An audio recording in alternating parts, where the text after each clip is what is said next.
AFTV Turkish, wow, that was very disappointing in the end. We just couldn't break them down, could we? Nah, they set up well. They nullified our threat over the last few games, Emile Smith-Rowe and Saka. We don't have Tierney, which is a big loss. That left-hand side isn't the same. And that pretty much, made way for the game we saw, man. Without Emile Smith-Rowe and Saka as productive as they have been, and without Tierney on that left-hand side, what sort of Arsenal are we? Obviously it's good. We had no width at all in that game, did we? Even when we got the ball and got out wide, the delivery from both sides, right and left, was terrible. Yeah, it was. I mean, Oba was very disappointing today. I feel like there's a few times where Ceballos actually done well to get balls in over the top, and a couple of them was to Oba. But I just feel like it must be a confidence thing, because we've seen him cut in and bang shots into the top corner and that. Now we're not even seeing him take on defenders as much as we'd like him to. So that, that's becoming a big issue. But at the same time, we have to be used to these types of games, Rob. This is no different to West Ham, Sheffield United, Brighton game. They're all similar in a sense where it's tight. It is fine margins, like Arteta likes to say. Do you think it's time to maybe Aubameyang, take him out of the firing line a bit, give him a couple of weeks off, give him a little rest until he can find his form? Because listen, it happens to the greatest of players. Or do you think that it's a thing where you've got to let him fight his way through this? I think you've got to let him fight his way through. The sort of person I am, I've played football and I wouldn't want to be dropped. I would want to continue going out there, as frustrated as it can be. I feel like you've got to continue giving him the chances. Plus, Rob, it's not like we've got an abundance of talent waiting behind him right now. If Martinelli's not fit, then we have no one that we can really turn to and say, give him a go out there right now, because Willian will probably come in if we start dropping Oba now. And are we going to be happy with that?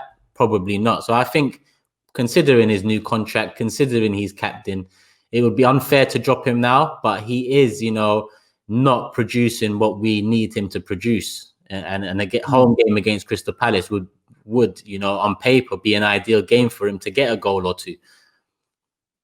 And it didn't really work out wide from the fullbacks either. Yeah. Again, either right or left. We just didn't get no proper crosses into what Tierney's been doing so well. We just lacked today, didn't we? Yeah, lacked it so much. And where it opens up, it shows that. Look at so is Ainsley Maitland-Niles our backup left back now? Because for years, I've said that going into a season with Bellerin and Maitland-Niles as your rotations on the right back position is not good enough. So all of a sudden now, he's not just backup right back, he's backup left back too. And we've brought Cedric in, who's both footed and who can actually play on both sides. Because Maitland-Niles didn't do terribly today, but he didn't do anything special either. He actually bombed down a couple of times because he's not left-footed. You don't get, anything out of him in the final third.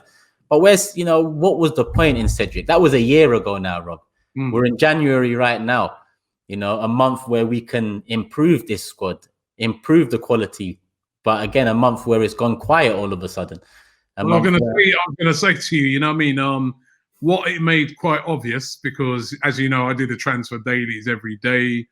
And a lot of people have been saying to me, actually, maybe we don't need nothing now, or maybe, but I don't know. After watching it, I've been saying to people, no, I think we still need, you might have a player like Smith-Rowe who's done well, but what if he's having a game where he's been nullified? Yeah. You need another option, or you need, what if Saka doesn't have a great game or gets injured? What if, we've got 3 right backs and only 1 left back, which we've now been made aware of tonight. Obviously, it's been shown up. So we do need signings in this month. What do we need? Well, most importantly, the middle of the park, Rob. People can say backup goalkeeper and backup left back are priorities now, and they are. But we've got so many priorities, we've got to somehow manage them.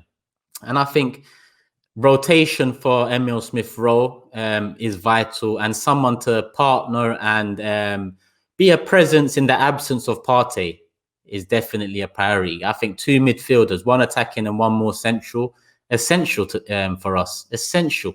There's no position that is in greater need right now than the middle of the park. And you think that creative player? Creative player, and someone that can add a spark. Emile Smith-Rowe, he's added a spark into the team. And that is his form of creativity, the spark that he brings. He's not necessarily a Mesut Ozil where he's going to pick out a pass through, the eye of a needle. He's a bit different in his creativity. That's why we need to add players that can control games a bit better. Because, for example, today I've seen Xhaka receive a lot of plaudits, but in my opinion, he had a poor game today. Why? Because let's start with the positives. He made 2 brilliant last-ditch tackles, one in the first half against Zaha, and one in the second half where he cut it. He cut the ball across the box from Zaha. Excellent, because that could have been a goal conceded. But about 4 or 5 times in that game, he put us under pressure by giving it away. We need midfielders that are going to retain possession, recycle it well enough, and actually proactively move forward, not shy away. And I feel like as much as, today is maybe a better game than usual for Xhaka, it's still not good enough. I said that to DT when we was doing a fan cam. I was going, actually, he did make 2 wonderful recovery tackles, right? But one of them was from his error. Yeah. A couple of times, where I give it to him is that he made errors, but he covered his errors. Yeah. And that's all you can ask for. But he was still a bit too sloppy. And I don't know, maybe it was just one of those. Maybe we're just going to look back on it and say, listen, it's one of those games. At least we haven't lost it. A month ago, that would have been an L. We saw the game against Burnley. Someone might have got sent off. You know what I mean? At least no one went diving in. They stayed on their feet. Just little basics like that. Maybe we need to look on this. We're not looking at it now because we're at home. It's 0-0. But maybe we might look back on it and say, well, you know what? We didn't lose it, man. Yeah. And you know what? Now you said that, it's reminded me. I've got to give credit to Leno because he made an amazing save today as well in the first half. They hit the bar. We was lucky to get away with the point, but Leno made a great save. And sometimes when you have seasons like this, which we've had in the last 3 years, some of these saves and some performances, not only from Leno, but other players can go amiss. And I feel like, look at Leno against Newcastle, saved the day against Carroll. And today he kept the clean sheet for us too. I think Holding deserves credit because I thought Zaha and Eze would really tear us a new one, but Holding managed well. I think Bellerin out of position a few times, but overall defensively, we're more organized again. We're more structured again. But what it's opening up is the lack of creativity again, which we saw at the beginning of the season. And now we're on mini roundabouts, Rob, within a season. It's going round and round in the season. So now we're at that point where the next game is vital because Newcastle have seen how Palace set up against us. Newcastle have seen if you nullify the young ones, Emile Smith, Saka, if Tierney's not there, it's a very different beast. So it'll be interesting to see how we bounce back and what Arteta does if he does change it up. But essentially, Rob, again, January, I do want to touch on that. We're halfway through and all the rumors consist of players leaving. But the players that are leaving are players that are leaving anyway in 5 months. We're not exactly proactively doing our best again to get rid of players that we need to get rid of. Ozil, Socrates, Mustafi. Okay, Kolasinac, I'll give you. He's got a year left, but it's only a loan. Essentially, we've done no business this January again, but get Kolasinac off our books for 6 months. And I'm sorry, are people that say we'll wait until the last week, the last few days of the window? I don't think they're entitled to do that, in the boardroom at Arsenal. I feel like they've treated us and the club in such a way for so long. It's time to go on the front foot. We're the ones that are in 11th, in 15th, having the worst season in however long. So I feel like they haven't, again, 2 weeks into the transfer window, they haven't filled me with hope. Have they filled you with much hope, Rob? No. Yeah, so what is actually going on? Because a few wins and everything goes quiet again. So in a way, this draw will open up the, cracks again. It'll get fans either on Arteta's back again or the bigger picture above.